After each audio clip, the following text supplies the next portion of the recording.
Alors je suis actuellement avec le docteur Anthony Buisson. Bonjour. Bonjour. Alors Anthony Buisson, vous êtes gastro-entérologue au CHU de Clermont-Ferrand, n'est-ce pas? C'est ça, tout à fait, oui. Mais vous êtes détaché ici à Chicago, dans une unité de recherche clinique. Voilà, tout à fait. Donc, dans l'unité des maladies inflammatoires donc de l'hôpital universitaire de Chicago pour faire de la recherche clinique sur les patients américains pour essayer d'améliorer la prise en charge chez nous. Alors on sort d'une session et vous étiez le dernier à parler et vous avez fait une communication sur l'IRM. Alors c'est quand même très intéressant l'IRM, puisque finalement ça peut être une façon de regarder si le malade a des bonnes cicatrisations de sa muqueuse. Et puis dans un second temps, vous allez nous expliquer un petit peu à quoi ça peut aussi servir l'IRM. Voilà. En fait, l'origine de ce travail, c'est parti des patients. En fait, souvent, les patients ont du mal à répéter les endoscopies parce que c'est un peu, c'est ressenti comme une gêne. Et donc, on a essayé de développer des outils non invasifs qui permettent de suivre les patients au mieux. Et donc, l'IRM, pour ça, c'est un outil qui est fiable. On l'a montré. En fait, l'IRM est capable avec une bonne fiabilité, de montrer s'il reste encore des ulcérations ou si la maladie est encore active ou pas. Donc c'était un petit peu le but de cette étude, de montrer que l'IRM était capable d'évaluer l'efficacité d'un traitement.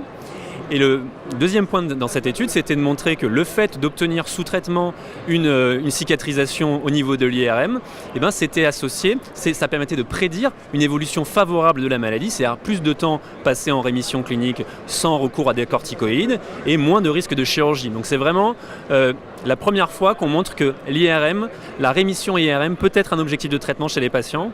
Et c'est vrai qu'on avait montré récemment dans l'étude ACCEPT, donc qui était un questionnaire qui avait inclus 900 patients, que l'IRM était beaucoup plus acceptable pour les patients à répéter que la coloscopie. D'après d'ailleurs ce que vous me disiez, non seulement acceptable, mais en plus dans votre étude, l'IRM était fait sans injection et sans lavement. Tout à fait. En fait, l'IRM n'a de sens que si le protocole d'IRM est plus acceptable que la coloscopie.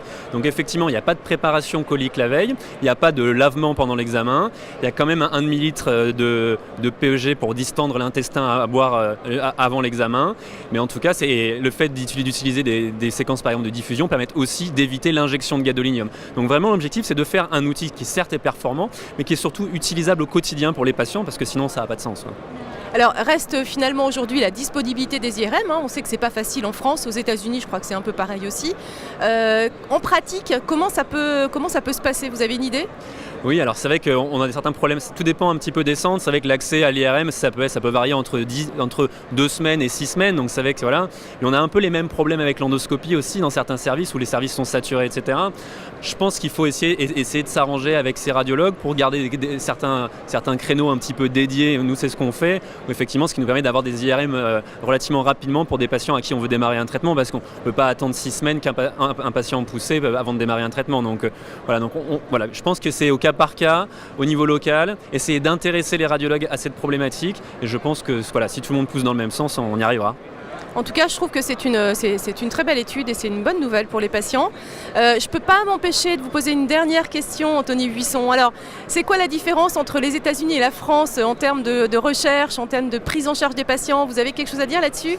Oui, alors c'est un monde qui est totalement différent. Le système de santé n'est pas du tout le même. Et c'est vrai qu'au niveau de la recherche, il y a quand même beaucoup plus de moyens qui sont alloués, et beaucoup plus de personnel et beaucoup plus d'argent consacré à la recherche, ce qui leur permet de faire beaucoup plus de choses.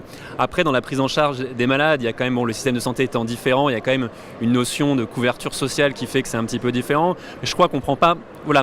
On n'a pas de complexe à faire sur la prise en charge de nos patients. Par contre, on a beaucoup de choses à apprendre d'eux sur les moyens de financer et d'organiser la recherche. Bon, alors on se retrouve en octobre à Clermont-Ferrand, c'est ça? Voilà, avec grand plaisir. Je serais très heureux de rentrer chez moi puis de revoir un peu tous mes patients. Voilà.